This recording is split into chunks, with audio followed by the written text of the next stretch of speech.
There are Sina several Congressman Saldico kasama? At si Speaker Romualdez? Saldico, no, I didn't talk to Saldico. You said you never met the Speaker, nor Mr. Saldico, our congressman. You're under oath, sir. Yes, that was the time that I met with the Sasabi Speaker. mo lang na hindi naman kayo nagkita. Sabi nyo sina Congressman Garbin lang. Sigurado po kayo kasi marami-rami ang meeting ninyo, mga party, dinner. Sabi nga ninyo, ilang beses kayo. Sigurado kayo wala si Speaker, wala si Congressman Saldico sa anumang pagtitipon?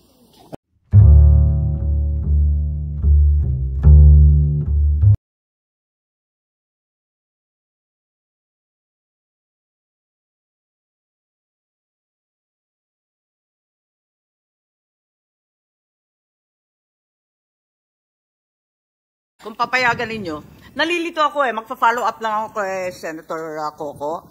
Ang nakasulat lang, Attorney Abad. Wala naman nakasulat doon, pirma. Wala naman nakasulat doon. Ang sinabi lang, et al. Malay namin kung sino si et al. And that's why po from the very start, tao kung sino si et al. Papapirmahin ninyo, sino si et al.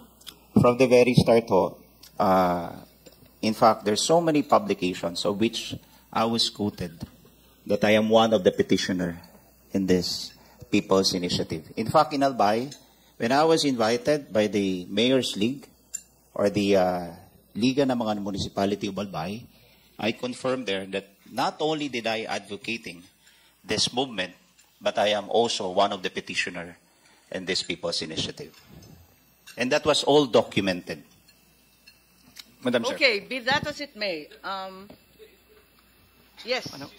Yes, I think Senator Cheese is going to make the same comment. We all are. Yes, Senator Cheese. On the topic, Madam Chair, with the permission of Senator Pimentel, since we're on this resource person, Mr. Oñate, when did you meet Congressman Garbin?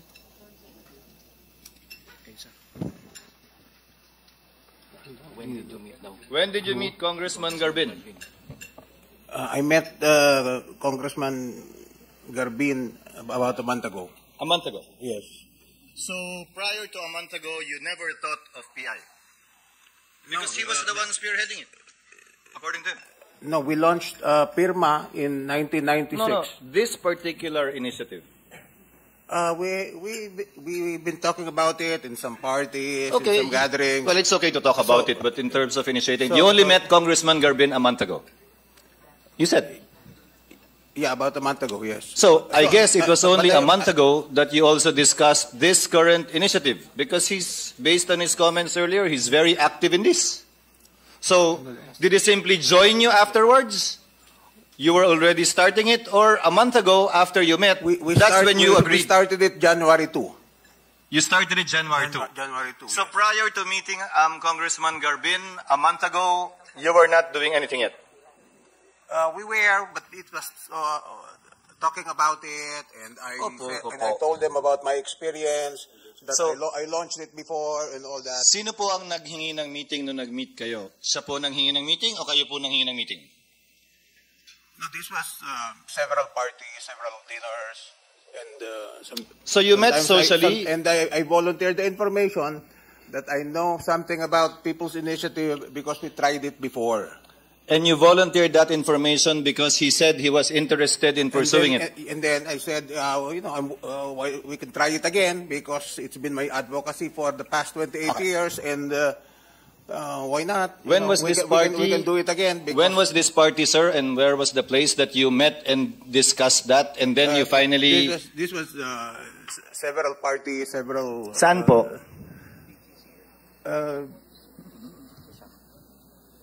Iba-ibang lugar eh. Ibang lugar. Kasama po ba sa lugar na yon ang Kongreso o ang bahay ng Speaker? Hindi naman. Pero I know a lot of people in the political circles, in the social circles, in the business circles. Hindi po yun ang tinatanong ko. Senator Cheese, if you will allow, in the news article sa PhilStar, Mr. Oñate admitted that the conveners of the People's Initiative coordinated with Congressman. Anong ibig sabihin ng coordinate? Sila ba ang pasimuno o kayo? I'm a little bit confused. You're now saying January 2, but earlier you said it was Attorney Garbin who called you. Sino ba tumawag kanino? Ako po ang nakipag-coordinate sa mga congressmen because according to the law, we are supposed to get 3% per congressional district. Yes, we're So more dahil interested. 3% per congressional district, yung distrito na yon, a congressman ang leader doon sa So Congress. who are these congressmen?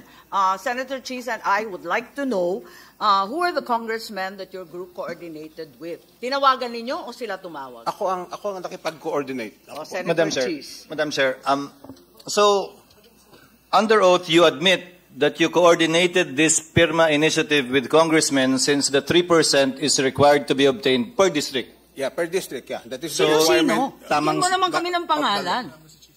Ay, sorry, Chief. Go ahead. So tamang strategy naman yun. Sasangayon naman ako.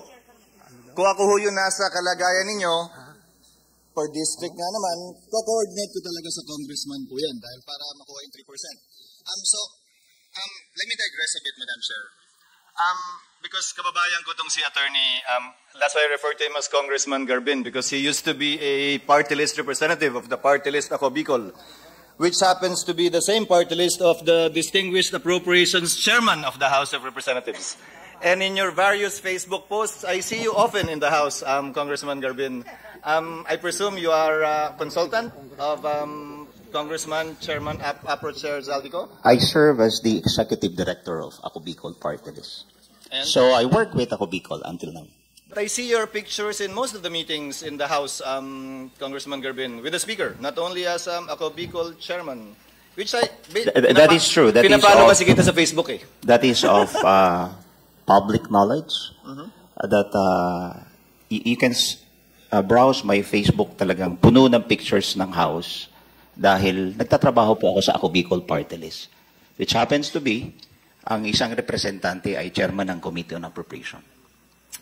Just to settle that fact, Madam Chair. Now, proceeding with the question of the chairperson, Mr. Oñate, you said you contacted congressmen to get the 3% per district. Nasabi ko nga, kung ako din yung nasa kalagayan yung sinusulong to, kukontakin ko rin yung congressman dahil per district ang usapan, di naman per barangay eh. Di ba? Per district ang usapan, di naman per munisipyo eh. Yes, So, yes. papunta dun sa tanong ni Senator Amy, Chairman Amy, sino po yung mga congressman na kinontak po ninyo na umuo po sa inyo, natutulungan kayo na makuha yung 3%? Kaya naman namin naisip na lumapit sa mga congressmen is Yung mga pangalan na lang po, please. Marami po pa tayong testigo. Nandito na si Justice Carpio. kinausap namin, si Congressman Garbin, kinausap ko. Sino pa po? Sino pa po? There are Sina several Congressman Saldico kasama? At si Speaker Romualdez? Saldico, no, I didn't talk to Saldico. Ganon po ba? Sigurado po kayo? Kasi marami-rami ang meeting ninyo, mga party, dinner. Sabi nga ninyo, ilang beses kayo. Sigurado kayo wala si Speaker, wala si Congressman Saldico sa anumang pagtitipon? Madam Chair, in all the meetings that transpired, none of the presence of Congressman Saldico and Speaker Romualdez was there. They were not there. Ako naman, nilapitan ni Mr. Oñate because he knew for a fact that in the 18th Congress, I was the chair of the Committee on Constitutional Amendments who defended the resolution of both houses number 2 that, pass the restrictive economic provisions of the With Constitution. due respect to Congressman Garbin, may we just recognize the chairperson because they're flashing a very important picture on screen.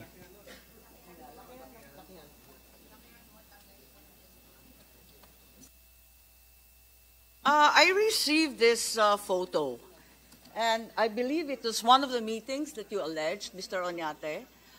Can you identify the people in the photograph? Why can't they show the photo? Yeah, we're trying to enlarge the picture to share it with everyone in the room.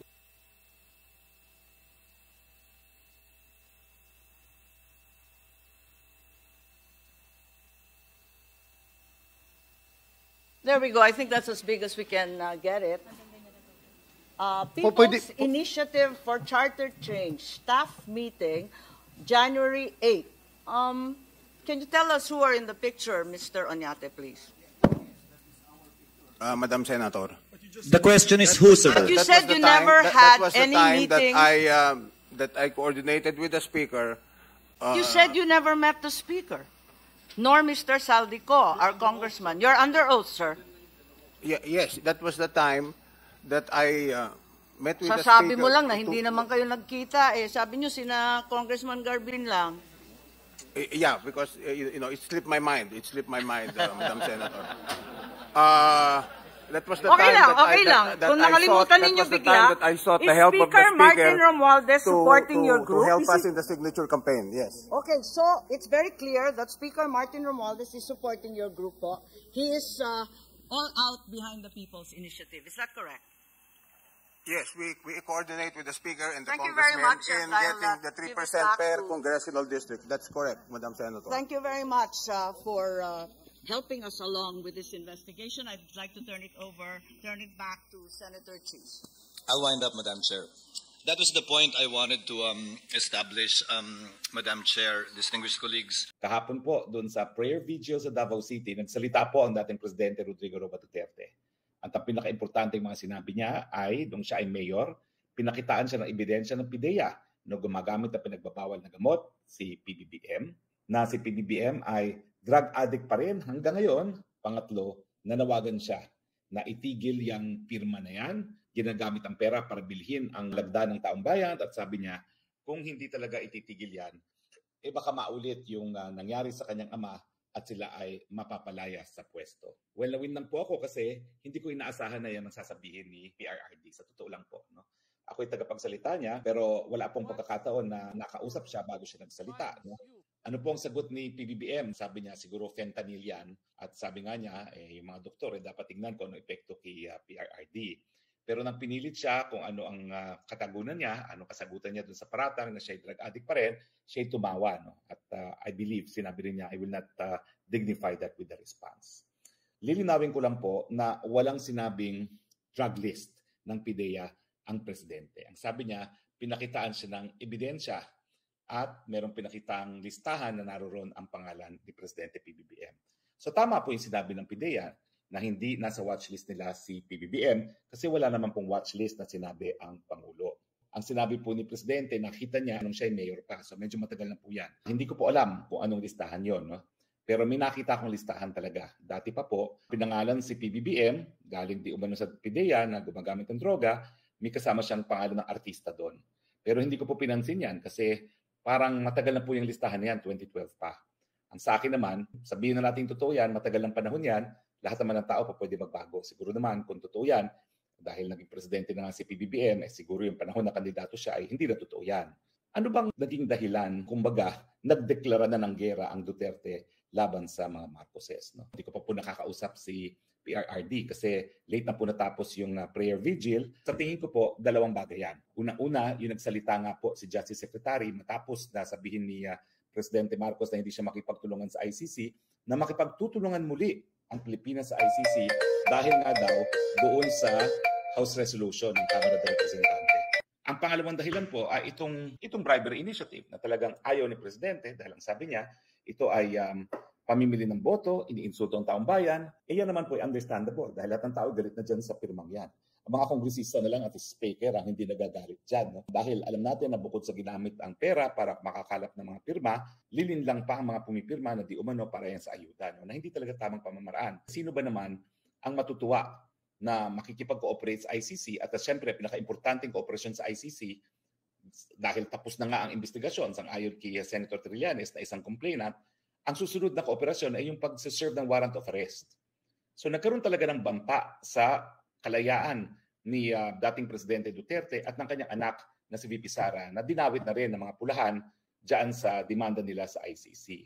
Now, pagdating naman dun sa pirma, yung bribery initiative, well, alam nyo na yan, na lahat ng tao ay nabubusit na dyan. Dati ang kalaban lang nila si Vice President, ngayon ang kalaban nila ang buong Senado at siyempre ang dating Pangulong Rodrigo Roa Duterte. Meron ako mga unconfirmed reports na nakikiusap na ngayon si PBBM na huwag ituluyan. Mabuti sana kung pakikinggan siya. Pero gaya ng sinabi ko na dati dito sa aking spokes hour, hindi ko maintindihan bakit hindi pinakikinggan ni Mr. Speaker ang mga instructions ng Presidente. At ngayon nagsalita ang ating dating Presidente Duterte na posibleng drug addict pa rin daw ang ating Pangulo. That would explain why. Siguro nga, dahil habang hindi bangag, magsasalita na itigil. Tapos maging bangag, i-ignore na naman. Baka akalain ni Mr. Speaker, anyway, maging bangag naman yan, wag na natin pansinin yan. Gawin natin ang gusto natin, miski siya'y nasa lucid interval. Ako naman po ay sinasabi ko lang kung totoo ang mga paratang ni Presidente Duterte, pero hindi pa po tayo siguradong totoo yan. Bakit? Well, ako naman po, I went on national radio at sinabi ko na bagamat mayroong impormasyon na binigay ang PIDEA kay dating Presidente Rodrigo Roa Duterte at hindi ko dinududa yan, wala akong duda na talagang nakuha niya impormasyon na yan, hanggang hindi nakita ni Presidente na sumisinghot ng pulburon si Presidente Marcos, hindi natin masisigurado na talagang gumagamit na pinagbabawal ng droga ang Presidente. At ako nga, sinabi ko na po nung minsan, no, ayaw ko na sinasabi ng ating Presidente na kinampanya para maging Presidente, at si Presidente Digong naman, talagang hindi siya inendulso bilang Presidente, pero ako, umakit ako sa kanyang entablado, ayaw ko talagang isipin na drug addict ang Presidente. Dahilan, para nga sa tingin ko, para mapasinungalingan na yan, mag-drug test na siya once and for all, at kung posible nga, yung drug test sa buhok, dahil yung drug test daw sa dugo, 4 na araw lang, nawawala na yung traces ng cocaine. So para wala ng duda, dun sa drug test sa buhok na lang. Ano naman ang tingin ko sa kasagutan ni PBBM? Nako, silence is a form of admission. Ano ba namang sabihin niya na wala pong katotohanan yan? Sa katunayan, nag-drug test ako ng kandidato ko. Tapos, hindi po niya sinabi yan eh. Tumawa siya at ang sinabi niya, I will not dignify that. Ang problema kasi, hindi lang naman si Presidente Duterte nagsabi niyan. Yung napakalapit niyang kaalyado dati na si Maharlika, na 2016 pa lang, kilala ko ng loyalist, Marcos loyalist, paulit-ulit na sinasabi yan. At syempre, hindi naman dahil malapit siya noon ay paniniwalaan. Pero isipin ninyo, bakit yung dating napakalapit sa kanya kung todo sira na lang sa kanya as a First Lady? Kung wala namang kahit pa paano katotohanan yan. So sa tingin ko, the Filipinos, dahil meron nga tayong bagong karapatan sa 1987 Constitution, karapatan sa mga impormasyon na nakakaapekto sa ating pang-araw-araw na buhay, we deserve a straightforward denial. Kasi kung totoong gumagamit ng droga ang ating presidente, nakakaapekto yan sa mga desisyon niya na in turn nakakaapekto sa ating mga pang-araw-araw na buhay.